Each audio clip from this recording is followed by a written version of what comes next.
بسم الله الرحمن الرحيم. السلام عليكم ورحمة الله وبركاته. خواهی گەورە شکرەکەم کە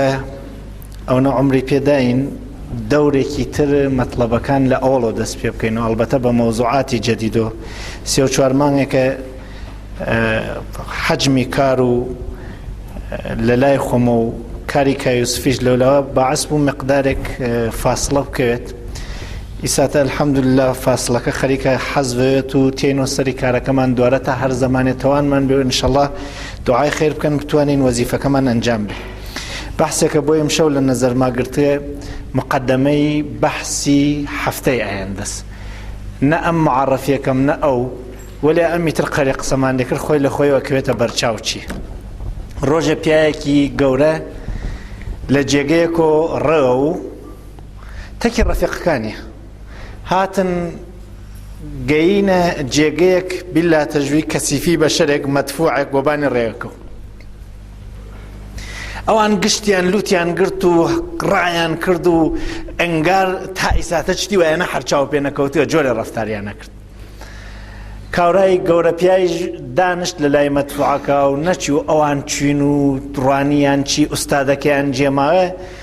خەجاڵەتیان کێشا و بەریان کرە دواوتیان قوربان بۆ نایوتی بێنۆ دووە چینۆ دوا و وەختێ چینۆ دوا تیان قوربان دێ بۆ لە رادانشتوتی ئەم مەدفوعە قسەکە خەریکم گوێ لێرە مایەوەش گوێ بردن بزان حاڵیەون. ئەوانی تر زانیان ئوستاد قەرسی دەرسداینی پێیانەست ئەناخۆ مەدفوع قسە ناکە. خەجاڵەت بوون و کەمەوێسیان وتی ئەزانن ێژێ چی؟ وتیان قوربان ێژێ چی؟ وتی ێژێت ئەزانن من کێم چی وم؟ من هەنگوێن وم، من هەنگوڕ وم، من هەناری خۆشمەزەوم،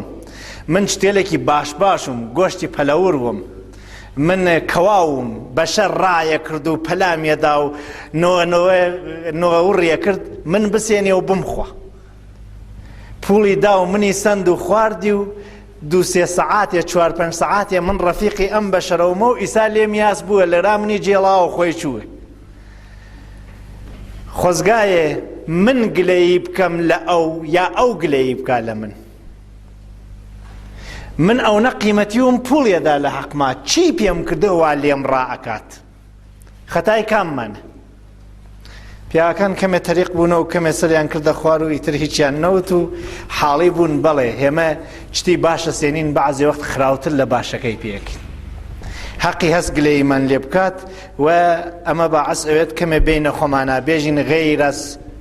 غیر فهم و حس که در گاو و خر است آدمی را عقل و جانی دیگر است. گاو بزن و مێ و مامر و جوچک و چۆلەکەش بەڵێ یانە گەنم بخۆن و بیکەنە ڕێقنە بیکەنە سەنێر بیکەنە شتانی تر بەشەرەشە بیکاتە شتێکی تر زیاتر لەوێ نەکات کەمترە لەو حیوانان. ئەگەر بێژین فەهم و حس حیاتی مشترکی بەشەر و حیوانە جسمە جانی تر چیه غیر از فهم و حس که در گاو و خر است آدمی را عقل و جانی دیگر است او عقل و گیانی تر کامسه چیه و بشر بیکات؟ ای که خاک شوره را تو نان می کنی وی که نان مرده را تو جان می کنی. ای خوایه که لزوی و خول گنم دروسکی ئەی خوایە کە گەنم گیان تێ ئەخەی لە وجودی منە من ئیساتە قسەکەم زانین چێنی وەزن نانم خوارد. ئەگەر من نانم نەخواردایە هەرکێ بەینێ نان نەخوای تر قسەیش ناتوانێ بکە. ها گەنمی مردو زنگەکەین و گەنمی هەڕیایی و ئاردکریایی و ئەساج برژیایی تەواو کوژیا ئەی خوێن ئەیکەین و قسە. ای که زمین شوره را تو نان می کنی وی که نان مرده را تو جان می کنی. قرارە گەنم بکەین و گیان ئەنا ئێمە لە حیوانات خراوترمان پێ کردێ. دیدە ئی بەخشا تا بینا شەویم دانش ئاموزیم تا دانا شەویم. ئیمشەو گەرەکمانە کەمێ ژیرانەتر تماشای خۆراکی خۆمان بکەین خۆراکە لێکەی خوێن وەکو ئاوەمێکی چاودار بڕوانین وشتەکە فرە کەسێ چاوی هەر ناوێنێت بینایی بە معنای ئەمە نە دنیای ڕۆشن بێنێت گوێ ئەژنەفێت وەلێ گوێیە حاڵی بێت شنەواس گوێی بزنیش هەرە و دەنگانەی هەمەی ژنەفین ئەیژنەفێ وەلێ حاڵی ناوێ ئەو چاوی بزنیش هەرە شتانە من چاوم پێکەفێت ئەیوێنێت وەلێ حاڵی ناوێ ئەو. ئەگەر حاڵی بوو ئەو گیانەترەکە واوتمان ئادەمی را عەقل و جانی دیگەر است ئەو گیانیە پەیا کردێ. حیوانات وەختی خۆراکە خۆن تەبدیلی ئەکەن. مەسەڵەن بزنێک لە نەزرابوورن وەختی خۆراکە خوا شتێکە ئەیخوات ئاڵفە، گیاس، وێنجەس، کاس، هەرچیە هەست بزانن ئەیکاتە چتی باشتری ئەیکاتە چتی خراوتر. حیوانات سێ دەسن، دەسەیەکیان ئەو شتە ئەیخۆن ئەیکەنە شتێکی خاستر، دەسەیەکیان ئەو شتە ئەیخۆن فرە خاسی ناکەن، دەسەیەکیان ئەو شتە ئەیخۆن فرە خراویەکەن. مێ و بزن و ئەم حیواناتەوە هێمەوە خوێیانەکەین و عنوانی حیوانی ئەهلی لاواریانەکەین و مراقبەتیان لێکەین و گەور و گەلەخان و کاو ئاڵفیان بۆ دروستەکەین بۆ ئەوە هێمە بووینە سەر ناوکەریان ئەو شتە ئەیخۆن خاستریەکەن. ئاڵفەخوا ئەیکاتن شیر، ئەیکاتە ماس، ئەیکاتە دۆ، ئەیکاتە پەشم، ئەیکاتە خوری، ئەیکاتە گۆشت، ئەیکاتە بەرخ. بۆ خۆی خۆشەویستە. خۆشەویستترینی حیوانات دێژن مێی پەیغەمبەر. بەعزێکیان وەکی کەر و قاتر و ئەسپ و ئەمانە ئەیخۆن نایکەنە خۆراک و شیرێ بخورێ وەلێ ئەیکەنە باربردن، ئەیکەنە کارکردن، هەر خۆشەویست. بەعزێکی تریان وەکی گور و مار و دمارە کۆڵ و ئەمانە ئەیخۆن و ئەیکەنە چزی زەهراوی بۆ خۆی لە بەرچاوی پیا هەڵەکەوێن. هەر کەسێ لە هەر کێ تووڕێژێژی گوری دەڕەندەست. خلقێمەیەژی دمارە کۆڵە نیشە ئەقرب نە ئەزڕەهێکی نەست، ئەقتزایە تەبیعەتەش ئینەست. خۆ دمارە کۆڵ دژمنی لە دژمنیان ناکا، خوا وا دروستی کردێ. ئێژن دەفحەیە دمارە کۆڵێ تەکی کێسەڵێکا بەینی ڕەفیقون. ڕۆژێ هاڵاو هات و باران باری و لافاو هات و کەژی دا ماڵی، دمارە کۆڵیش ئاو لێدا و هۆڵی لێدا هاوتی خنکیان بەو بەخت بوو. کێسەڵەکەوتی برا بۆ ناڕەحەتی ڕەفیقیان بۆچی وتێ بێرەبانی کۆڵی کاکە شانی بۆ دانوان کە دمارە کۆڵ چووەبانی پشتی و قەرێکی پێچووچی لە ناوی ئاوەکە کێسەڵەکە نەوە چووە ژێرەی و با ئەمە هەروە بانەوەی چی تەقەتەقێتێ لە بانی پشتی وێ. ئەمیش وای زانی مشکڵێک شتێکی هەست، ئەمیش وای زانی مشکڵێکی هەست، هەرۆ بۆنەی مشکڵەکەەوە مەجبور بوو بێسێت و سەری دەرهاو لە ئاوتی چییە برا مشکڵ و چیەوتی وەڵا هیچ مشکڵێکم نیوتی بۆ تەقەوتی بەخوا بۆ نەرمانی ڕێم چزێکی دەکەم. دەی بۆ خوا ماڵە بڕمێنە جیاتی پیاوەتی آخر بۆ واکەیتە. وتی نیشە ئەقرب نە ئەزڕەهێکی نەست، ئەقتزایە تەبیعەتەشی نەست، خوا وا دروستی کرێنە خۆ دژمنی ناکات. هێمە خوا بۆ شتێتر دروستمانی کرەوە لێ شتێترەکەی. بە هەر حاڵ ئەمە لە حیواناتە بپرسین لە خۆمان بۆچی بووینە سەر نەوکەری گاو مانگا و چت. ئەیساتە مردمی دێهاتمان دوو کتەیان نەوکەری گاو مانگن. بۆ دێ ئاخر نەوکەری حیوانێکە کە نەوشتەی خوا خاستریەکات حەقی خۆی. پیاکانی ئێمە چن بۆ مشارانە چن ئەوە نەوکەری ئاسن و دار و بەر دەزانی بۆ ئەچن لە کارخانەیەکە نەوکەری دەسەیەکی ئاسنی نەکەن ئاخر قیری تەیەکەی لەو لاوە کەوش دەرەوە دێ حەقێسی خزمەتی بکە. ئەم کارخانە بۆیە ماقوڵە، کارخانەیەکی تر لەم لاوە شتێکی پیاکەی لەو لاوە شتێک خاستر دەرەوە. ئەمە بەعەز بۆ ئەو کارخانە ماقوڵێ خاوەنەکەیی دەوڵەمەند بێت. ڕاستی هێمە لە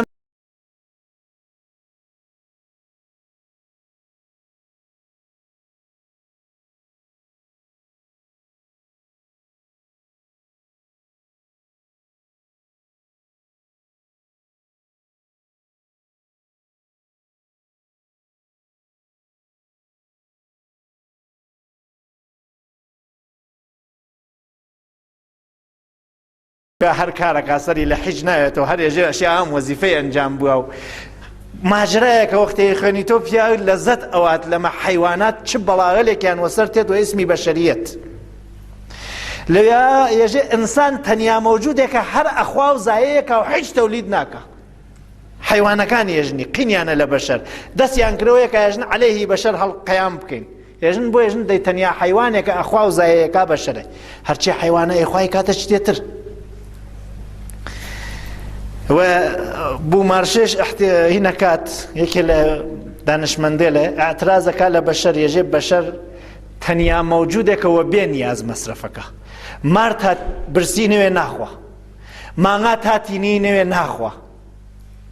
گورە تا برسی نوێت. ئەلبەتە گورە تەنیا حیوانێکی دەڕەندەست نەوعی شکاری غەڵەتەوە وەجیا تەوزیح دەین. بۆیە ێژن گورە دەڕەندەست گورە یەک فرەشە بەهاتیەوە بەشەر. گورە نایە ناوێ ڕانێ تا ئاخرین پەزەکە نەکوژێ تامی ناکە. بۆیە ێژن گورە پیسە.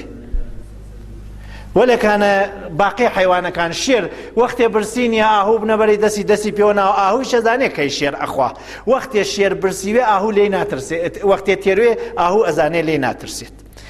ئەو دانشمەندەیەژە ئینسان تەنیا مەوجودێکە وەختێکیش برسی نییە ئەخوات، وەختێکیش تینی نییە هەر ئەخوات. مەسەڵەن شراو خۆ بۆ تینێتی ناخوا، هەر بۆ خۆشیەی خۆ، خۆ هیچ نیازێ نییە لە دەرونیا مەوادی مخەدرە کێشێت. بۆ یەکانە حیوانات علاجەویان لێتت. ئەکەومە بیری کەورەیە وتی لە دێهاتێکە کەورەیە هینێکی دروست کردو و دەبێ شراوی دروست کردو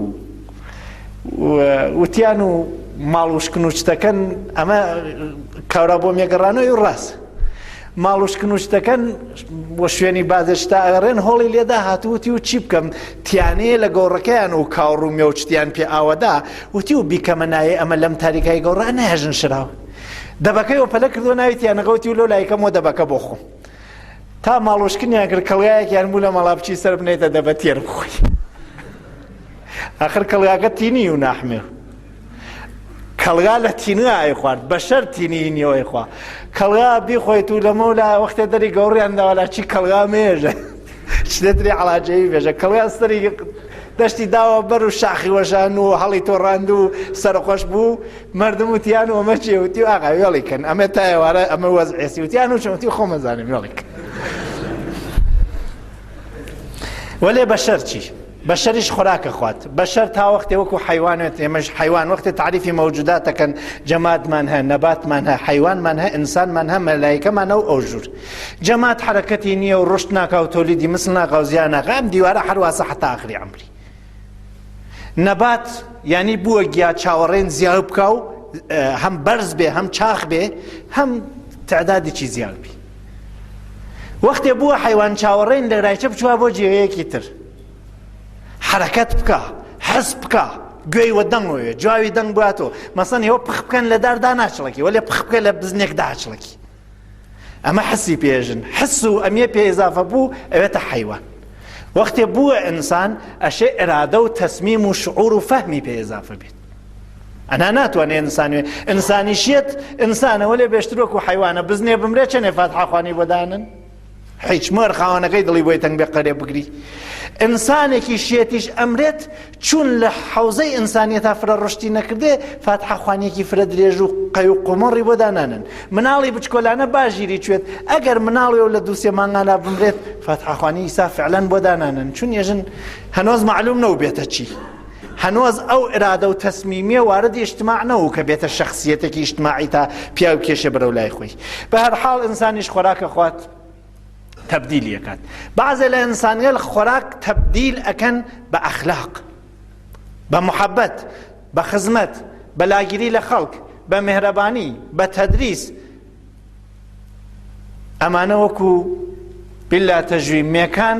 کە گیایان ئەکردووە شیر و ماس و پەنێر ئاخرین شتێکە مێ دروستێ کرد پشکەڵ و هەنۆ سەر قابلی ئیستیفادەس ئەم ئینسانانە چون نانێکە ئەیخۆن ئەیکەنە خزمەت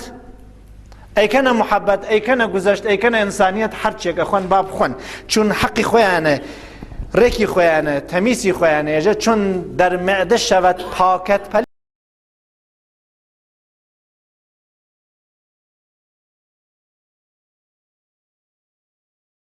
ئەمانە حەقی خۆیانە خواردنیان مبارەکیانوێت چون تەبدیلی ئەکەنە شتێکی باشتر لە شیر و پەنێر و ماسیش چون شیر و پەنێر و ماس دەورەیەکی کۆتایە نەخواردی ئەوانیش دوایان تێدوارە وەلێ وەختێ بووە ئەخلاق بووە نووسین بووە کتێو بووە خزمەت هەردوای نەهێت بازێ لە ئینسانێ خونسان ئەو شتای خۆن هەر زندگی پێوەکەنی تر فرە مهم نییە بۆیان کێ گەورەوێ کێ بچووکێ کێ ڕئیسوێ کێ ڕئیس نوێ تێن واشن عمرێکیان هەست وە کارتی سوختی بنزین هەست بازێک کەس شغڵێکی نییە هەرگەرە کێسی سیاسە لیترەکەی دوابێرێ هەر چۆنێ بووە هەر عمر دواتێرنی تر هیچ کارێکی تر ناکەن خاصیەکی زەرەریان نییە ئەنا نەفعێکیان دی بازێ ئینسانیش هەست کە لەمانە فرەخراوترن وەکی مار و دمارە کۆڵەکەن خۆراکەکە خۆن ئەیکەنە دزی شەوخەی خەڵکی پێ لەبینەوەن ئەیکەنە حیزی ئاوڕی خەڵکی پێوەن ئیمڕۆ داستانێکیان بۆ وتم شەخصێک زەمانێک بە تۆهمەتێک و لە کەسێک جیا بووەسۆ ئیساتە بە سەزوان لە فەقرا زندگیەکە ئەو کەسی چە مناڵەکانی یۆڵ کردێ دوو مناڵ سەری لێ شێوە بە تۆهمەتێکی چۆ معلوم نییە ڕاستویان ڕاستنوێت وەختێ ئێوێنین ئاوا شتێک دروستەیە و سەر لە ماڵە شێوێنێ و پیاوژنێک لێک جیاکاتەوە دوو مناڵ بەدبەختەکات ئەو وەختە ئەزانین کەسێکە خۆراکە خواوەی کاتە چتی گەن چەندێک فەساد لە ئیجتماع دروستەکات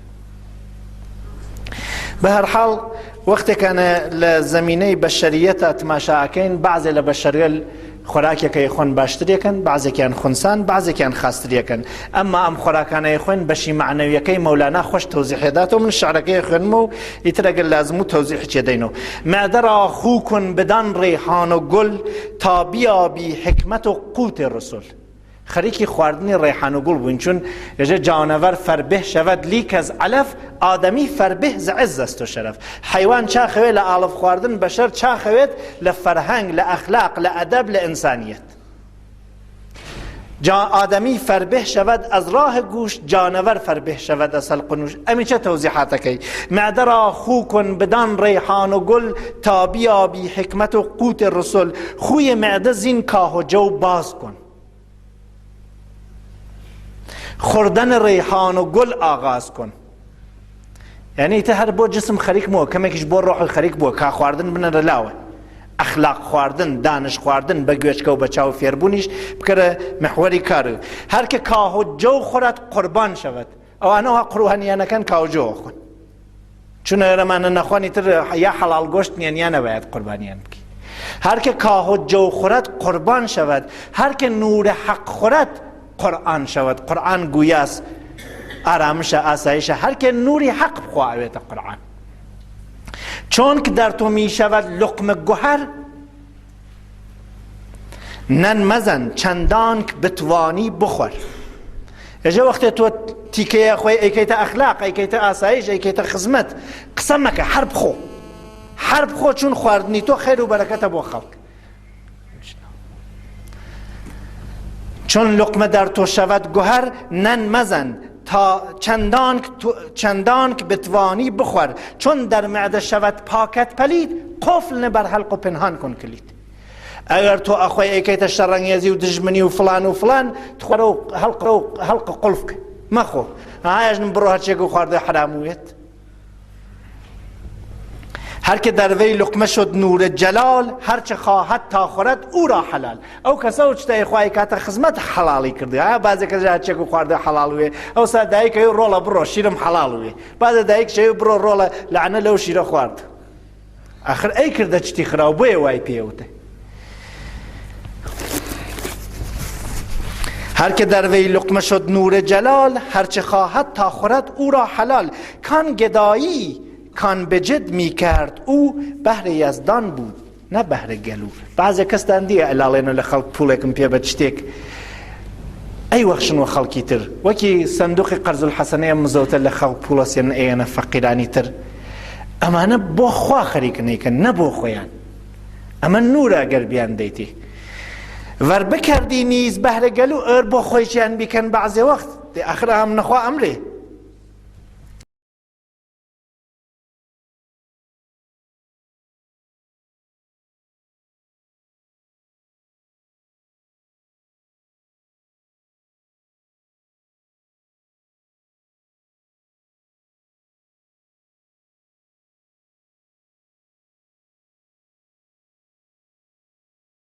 تو خیالك نانا خوا چون قره کی تر لسی کات خدمت پیاوتی. بعضی کس نانا خوا خوزای نه خورده چون قره تر هل سای کات چزو ای واقع خلقو.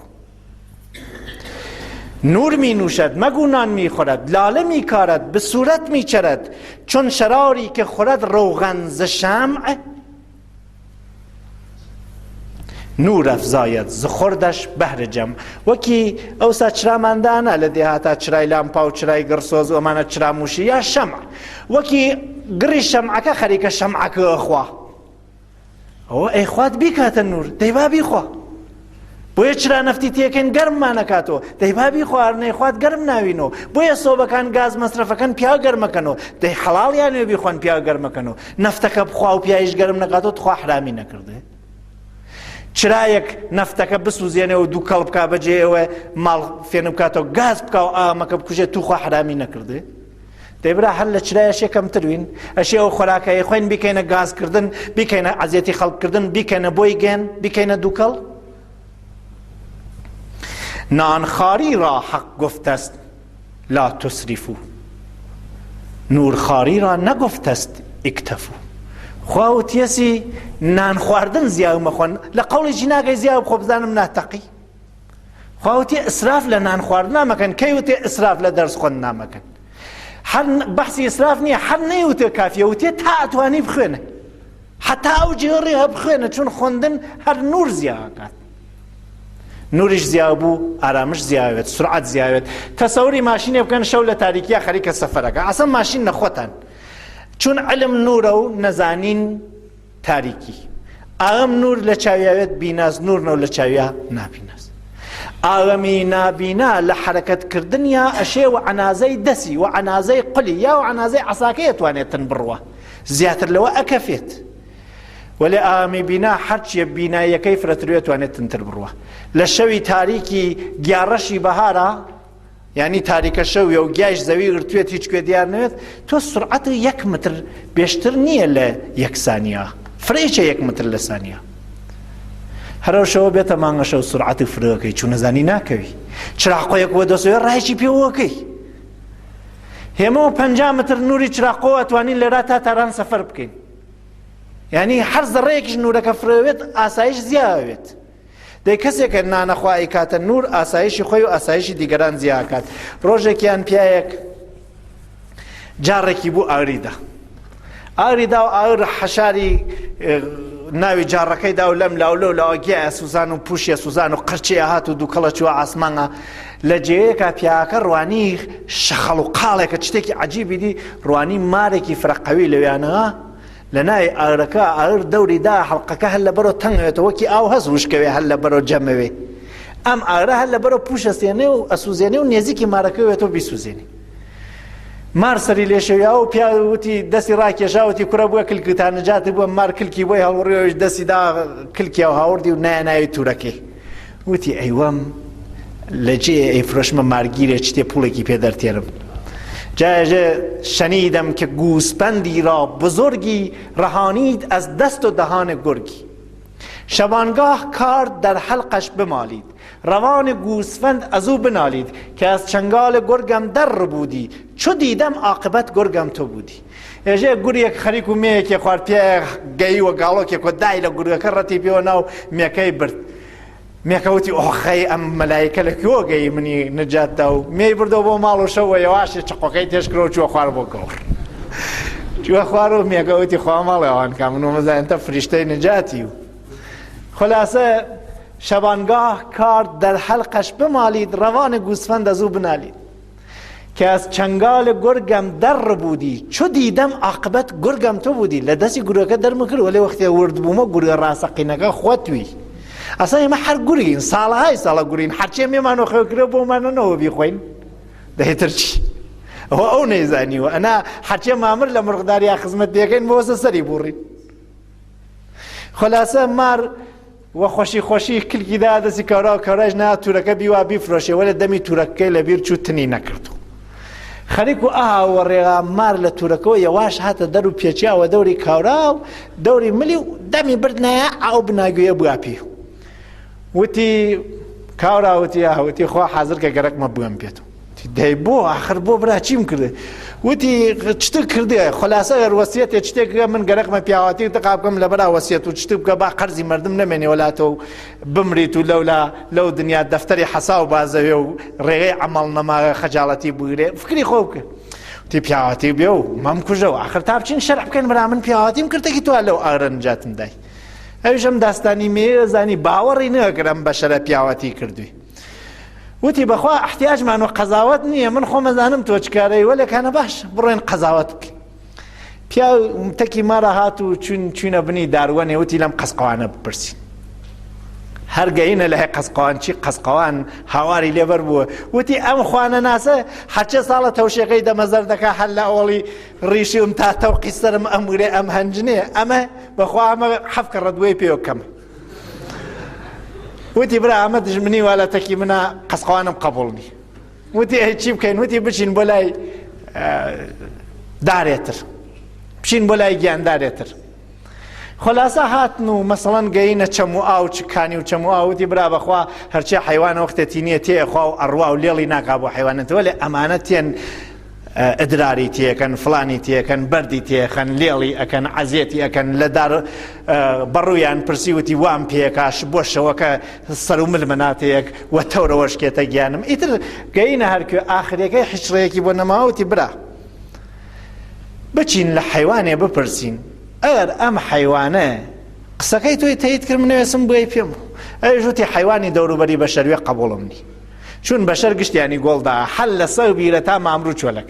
قبوڵم نییە وتی باشە حیوانی کەش حیوانی کەش خۆتان زانن لە بینی حیواناتە دنکێ حیوان هەیە هەر فرە موزیە ئیسمی چییە؟ ڕێوی بەشەر ڕێوی لە دوورۆدی و ئیشارە حاڵی کرد وتی مامرێک تەوەمێەوە نەفحی من ڕێی بووی ڕێوی فەورەن هەر ئاغەمی دی و ئاغەم وتی داستانتان بێژن داستانیان وت ئاموتی منە مارمە نەجاتدا و هاوردمەوە و خستی منەیەم تورەکەی سا لە تورەکە هاتیە دەر و هێژیان پێدەوتی بەشەر و مار نەجات بووە باوەڕم نییە پێ وتی چۆن بەخوا نەجاتم داوتی ئاخر چۆن ئەم تورەکە ئەم مارەوە دێری مارەکە وتی ڕاستکە خستمێ تورەکەەوە لێ دژمنیکە وتی نەنە تۆش درۆمەکە ئەم تورەکە تۆ نادێری ماروتی کوڕەوە خۆ ئەم دێرەوتی یادەی بڕۆ نایە تا بزانم وە دێرێ هەر مار چۆنایی تورەکە بەشەر و پەلە دەمەکەی بەست و خلاصە سەری ماریان پان کردو و کوشتیان و بەشەر ڕێوی وتی برا قەوڵێک گدا و لەبیر نەچەوەتی چۆن لەبیر مەچووە تۆ بێرە تا بچینەوە ماڵ قسە بۆکەم ڕێوی هاوردە ماڵ قەوڵەکەی کەند و کردێ ملیوانی کوترەکەی خۆب ئەمە ئەلبەتە شۆخی و تەمسیلە هەر بۆ لەم حاڵەتە بێنە دەر بەشەر ئەمەسە و فرێ لە مەوجوداتی وەختێکانە تعریفی بەشەرەکەن ئەرەستو یەژێ بەشەر حیوانی سیاسی یعنی سیاسەتەکە عەبدوڵڵا پەشێو شەڕێکی خۆشی هێژێ دێوەرەیەک بە سواری کرد چەرچی دێوەرە یعنی چەرچی دێوەرەیەک بە سواری کرد ڕێگایەکی دووری گرتە بەر نەیهێشت کەر پشوو بدابێنێ هەتا گەیشت نەبژوێنی کەرکەدی لەو ناوە گیا و گوڵسەری پێوە ناوە میێوانی گەورەی سروشتە نەخێ و نەباری لە پشتە کەرە بە زڕەزڕ و غارەغار دنیای تەواو کردە بەهار ئیتر لە خۆشییا وەختێ زەڕەزەڕ و غارەغار یعنی ئەیسەڕان کەرە بە زەڕەزەڕ و غارەغار دنیای تەواو کردە بەهار لە خۆشییا جوستکەیە خست ئەیسەڕان کەیفیە کرد لە پڕ خاوەنکەری زۆرزان حسی کردوە لەو دیوی کەلان هەرا و هوریا و دەنگە دەنگە ئیتر زانی کاری لەنگە وتی کەرەگیان گوێگرە ئەو دەنگە دەنگی ڕێگرە تازووە وەرە بارت کەم لە ڕێگران ڕزگارت کەم وتی ئەوەیە دز و جەردەن زوو کە بێ خوا قەزاکە تا بار بکەم و لە دەستی ئەم دزانە دەرکەم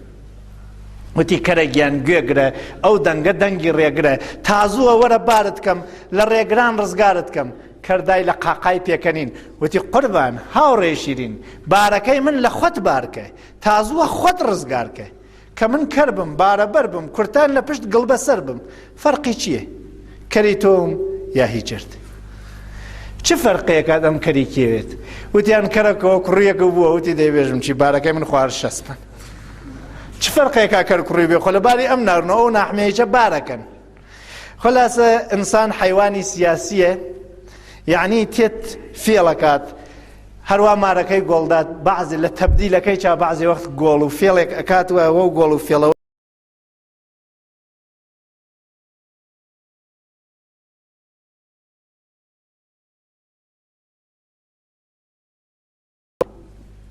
مەسەڵەن مار تا ئاخری عمری هەرێژێ مارم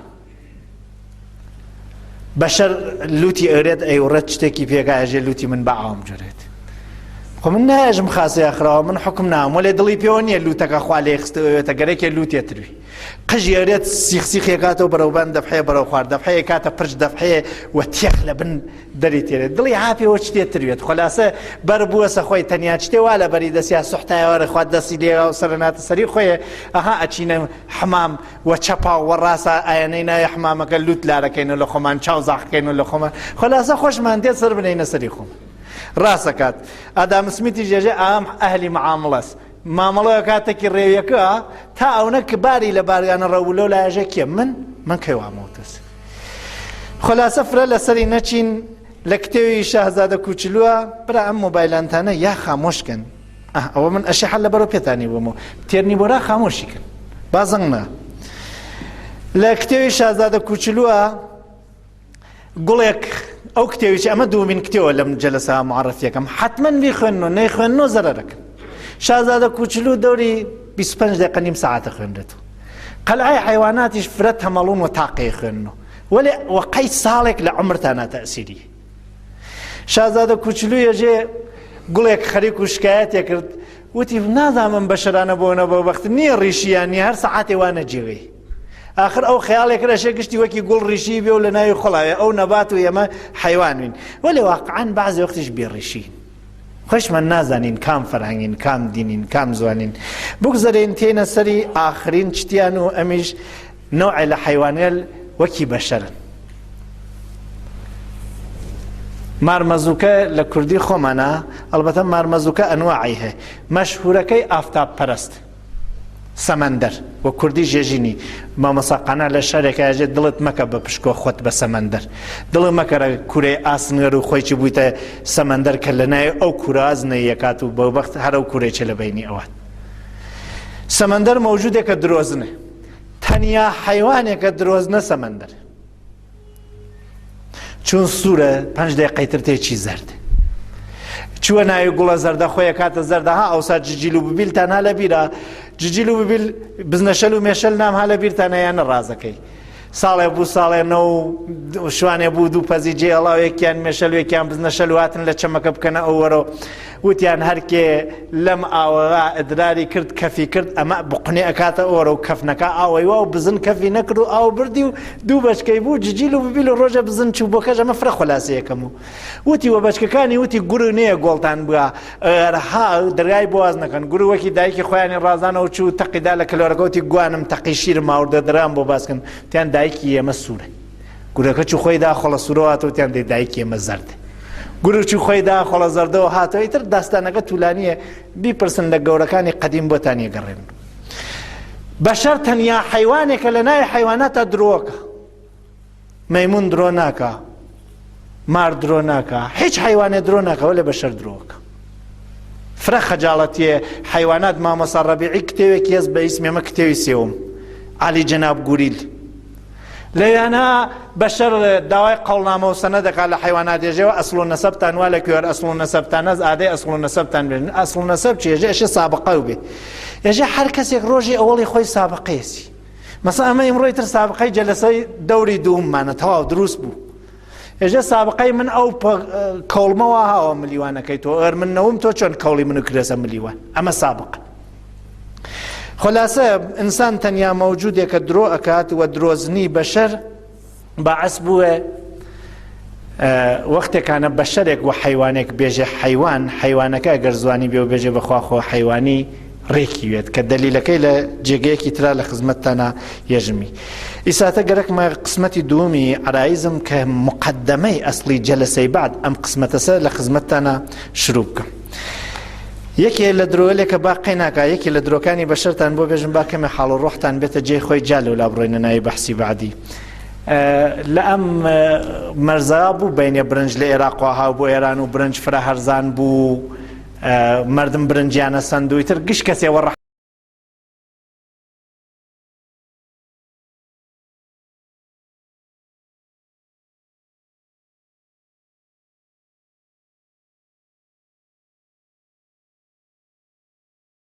وتی باشە تۆ معزەرەتمە بێعەوەبیە بێعەوەبیە وتی تۆ وەقەی کەرەکەوە خیرەتت نییە وتی بەوتی شێ 50,000 دەرتێری برنجیان پێ هاورد شێ 50,000 من کەرەهای ئیتر یا قاتر و یا کەرو نازانم ئەمە بۆ شۆخی هێژمی ئەی گەڕێنەوە لێو زەمانەوە کاورایەک کەرێکیەوێت کاورایەک کەرێکیەوێت و خلاصە گەرەکیەوە کەر برنج بێرێ درۆیە ئەکاوە کەرەکە سەری لێشێوە جایسا ئەم درۆی چەکاوە خۆی ئەنوو پیاەک درۆی کرەوە خۆی قورسی ئکسی خواردێ قورسی ئکس خۆشی درۆی نەس چون خۆشی ئەشێ جووکێ بێژن قسەیە بکەن ئامێک و چاو پێ بکەفێت تا کەنینێ بکەوێتە لێ و شتێکی علاجێ و چاو پێ بکەوێت تا بکەنی لە خۆتۆ بکەنی ئەم کەنینە درۆی نەز یا شێت بووی یاوە شتێکی درۆی نەوەکەنی قورسی ئکس ئەخۆی لە خۆتۆ ئەکەنی نایزانی بۆچی ئەمەی تر کەنینی درۆی نەس دوای بینێ معتاد دەکەم کاورای قورسی ئکسی خواردو و فرە سەرخۆش بوو هاتووە دەر لە ماڵەکە وەختێکی وچی کەرێ لە سەراتی ڕوانیوە کەرەکەوەتی و هەی لەم تۆهمە هەم لە ژێرە ئاچم هەم لە سەراتیم خۆی لێ بووەت خلاصە کاورا درۆی کردووە کەری سەرخۆش کردو کەری سەرخۆش کردو لەوێنە ئاڵف نەو بیێنە کەر برنجەونە هەرزان و کەریش بی خواردایە هەر خاوەن بارەکە زەرەری نەکرد برنجی لە ناوی شراوە بۆ کەرخوی ساندوو کردیوە بەری و حاڵی جۆرێکی پیات و کەر چلمەنەوە قاتر 6 مەنیان ناو لە کەر و 2 گونی برنجی زیاوێک و بەرەو ژوورکە کەر جا قاتر لوتی هەڵە دڕنێژن با هەناسەی ڕەحەت بێت ئەوێ چە شکایەتی قاترە لە بەشەر ێژێ بۆ ئامە پێکاتێ لوتی قاتریان هەڵدڕی و بۆ بتوانێ وەم 6 مەنەوەم بەرەو ژوورکە ڕاچی کەرەوە و مترگازی دای وەلایە ڕەو بوو قاتر بانگی گروتی ئەی کاورە ئەمە چیەکەی وتی و بۆچی وتی و ئاخر تۆ ئامکارەیەکەی ناژی بە هێمەیش هەڕێکەیتە سەر هێمەیچە کاوراق ێژێ ئەمە کەرە و 6 مەن و 2 کیسەوە خەریکە ئەڕوات قاتر چۆن 6 مەن و ناتوانێ بڕواوە نەقیزە هێمەی کوشت ێژە کورە بڕۆ لە تەواقم کەوتێ سێوەسێ من ئەسپم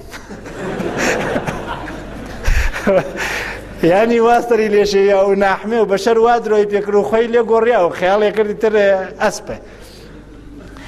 بەهەرحاڵ گەرەکمە بێمە ئەسڵی مەطلب غێرە فەهم و حس کە دەرگاو و خەرست ئادەمی را عەقل و جانی دیگەر است جان چه باشد با خبر از خیر و شر شاد با احسان و گریان از ضرر گیان یعنی ئەوە ئەحسان و خۆش لێ بێ و زەرەر و ناخۆش لێ بێت گیان یعنی ئەمە بەشەر تەشخیصی ئەدات جان نباشد جز خبر در آزمون هر که را افزون خبر جانش فزون بەستگی هەست کاورا چنێک گیانی بێت لە ڕووی پرسەکە یەکرێت تەشخیصی بووی بازێک کەس ئەمرێت دوای 2 ساڵیش پرسەی هەردوای نایچوون گیانی فرەوە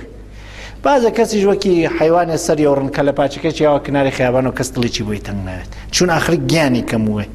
گیان ئەگەر خەبەرێت جان نباشد جز خبر در آزمون خبر یعنی ژیری ئاگاهی جان ما از جان حیوان بیشتر از چه زان رو که افزون دارد خبر دانشمندێک و شێتێک شاید ئەگەر بیان نەیتەبانی تەرازوو شێتەکە قورستری کوێت چون بێخەیاڵە خوا و بێترس ئەخەفێ و خۆشەی گوزەرێنێ وەلێکانە دانشمەندەکە گیاندارترە چون وەختێ دانشمەندەکە تێتە مەجلس خەڵک لەبەری هەڵاسن وەختێ دانشمەندەکە ئەمرێ خەڵک هۆڵیان لێداتێت چون گیانێ فرەتری واتیە بۆ ێژن مەرگی عالم مەرگی عالەمە چون سر و ماهیت جان مخبر است هر که او آگاهتر با جانتر است آمی آگاهتر گیاندارتره چون سر و ماهیت جان ای دل آگاهی است هر که ناآگه بود جانش تویست او کسانه به سواد نوسه گیانه که روت و قوتیان لبره وکی بزن اوش گیانه که واتی اولی روت و قوته بو امام گیانه لحیوانیت بیت انسانیت سیپلاشیتی بکا پلەی ئەوڵ ئەمە ئەسڵی مەطلبمانە هەر بۆ ئەمیشە ئەم هەم کە مقدمەمانەوت قرارەتێکی حیوانە فەرقمان بێت ئەم وردە فەرقانە مهم نییە درۆزنین سیاسین اجتماعین کڵاوانەی نەسەری حیوان خۆراکە خۆین چۆن تەبدیلەکەین ئەمانە فرە مهم نی ئەو شتە فرەتر مهمە ئەمەسە حیوان وەچی زندگیەکە وە غەریزە و هەوا و هەوەس خوا غەریزەی دا پێوەکی دمارە کۆڵەکە نیشاقرب نازڕەهەکی نەست اقتزایە تەبیعەتەش ئینەست هەنگەر کوڕە هەنگوێن نەکە خوا دروستی کرا هەنگوێن بکە بەنابەرین ئەوە ئەیکات وەزیفەیە کە بۆی تعریف کریا و نایشتوانێ لێیلا بووە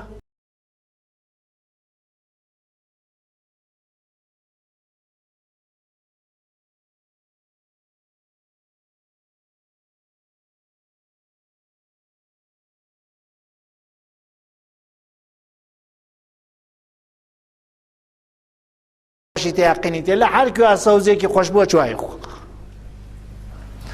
و حتا وەختێکانە دایک و باوک و برا و خۆشکەکەیکی جەمەوێتە پاڵی وەختێ چنگە ئاڵفوا لە بەری دەستی ئەم ئاڵفی خۆی خواکاری نییە ئەوان دوانیانە زیادیانیان نییە پیر بوون یا پیر نەون ملیانەگەیە تا خوڕەکە یا ملیان ناگەیە ئەم خۆشی خۆی بکە هەر کەسێ خۆشی ناکا یا زەرەرەکەوە جەهان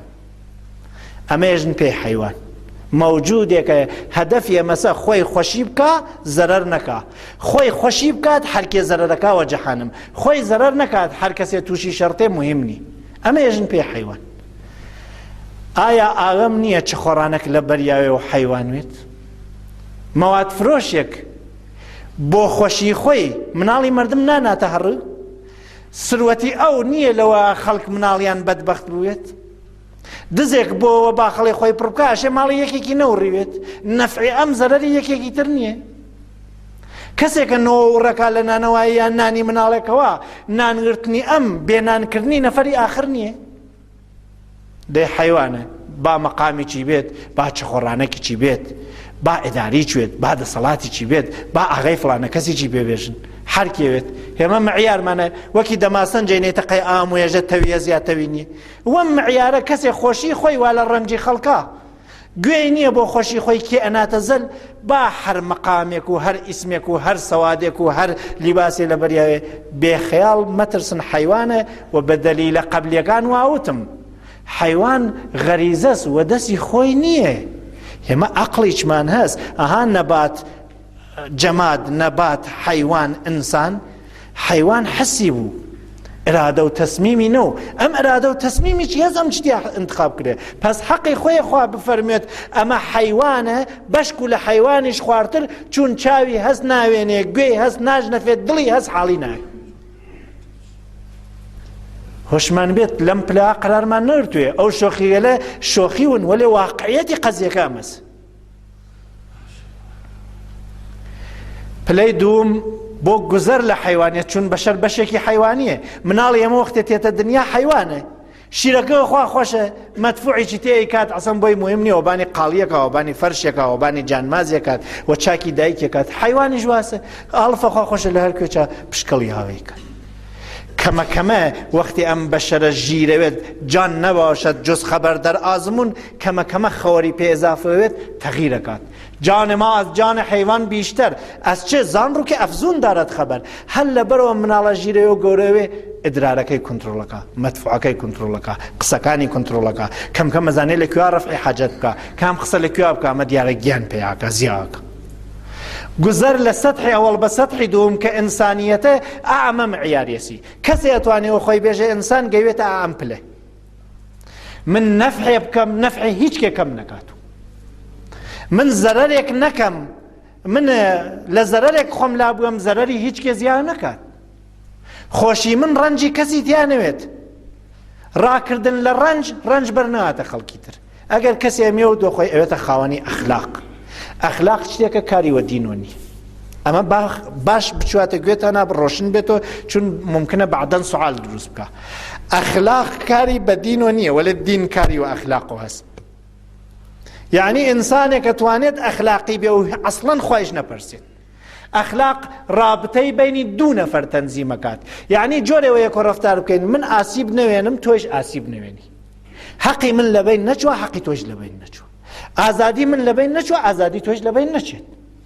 ئەمواڵی من ئاسیب نوێنێ ئەمواڵی تۆش ئاسیب نوێنێ چوار کەلیمەس من زەرەر نەکەم ئاسیب نوێنم من ئاسیب نوێنم تۆش نەوێنی ئەمواڵی من زایە نوێ ئەمواڵی تۆش زایە نوێ ئیتر ئەمواڵ شامڵی دینەوێت فەرهەنگەوێت ئەخلاقەوێت ماشینەوێت پوڵەوێت سروەتەوێت مناڵەوێت هەرچێک متعلقات بێژین باشترێ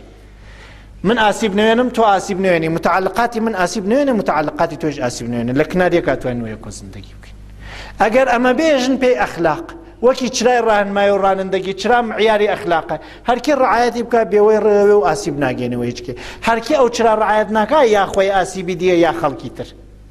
ئەنا ئەگەر چراکە ڕعایەت بکرێ ئاسیب ناگەێنی پس ئەخلاق شتێکە بەشەر دروستی ئەکات و لە گشت جامعەیەک چا ئەرزشمەندە یەهودی ئەخلاقی هەست موسڵمان هەسی کۆمونیست هەسی مارکس هەسی هەر کەسێک لە هەر مەکتەبێک هاوێ ئەخلاق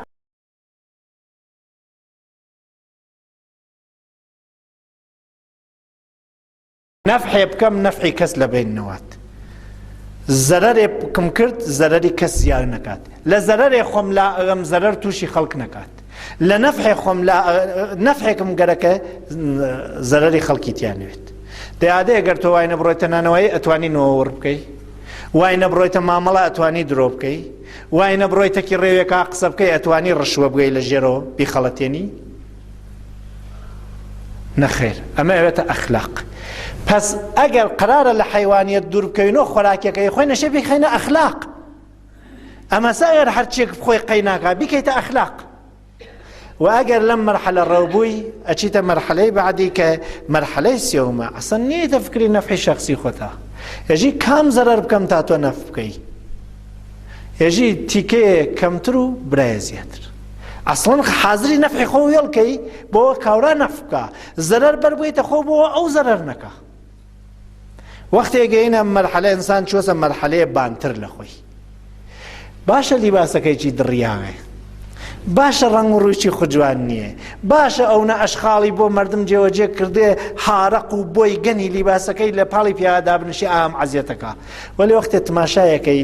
بە خاتری ئاسایشی خەڵک ڕەنجی بەرداسە خۆی و ئەم شکل و شەمایلی چەپەڵی بێنزافەتەوە بێنزافەت چەپەڵ معنایەمە نزافەتی نییە، هارەقینە تۆزینە لیباسی دڕیاە ڕەوغەنە ڕەشەی وا پێوە ئەحساسەکەی پێغەمبەرێ لەلاتە دانیشت. بۆچی؟ چون ڕەنجێکە بەریداسە خۆی بۆسە تۆ ئاسایش بێت، زەحمەتێکە بەریداسە خۆی بۆسە تۆ ڕەحەتیەک بکێشیت. قیافەی ژوولی دەست پەژموردەست ناڕەحەتە، وەلێکانە ئینسان افتخارەکات ئامی وای نەڕەفیقی بێت، حەز ئەکات لە تەکابوونی بە هەر سەبکێک بە هەر ئیسمێک بە هەر شێوەیەک زندگیەکات ئینسانە و بانتر لە ئینسانە چون حازرە بۆ ئینسانیەلیتر خۆی فەدا بکە. پس ئەگەر بێژین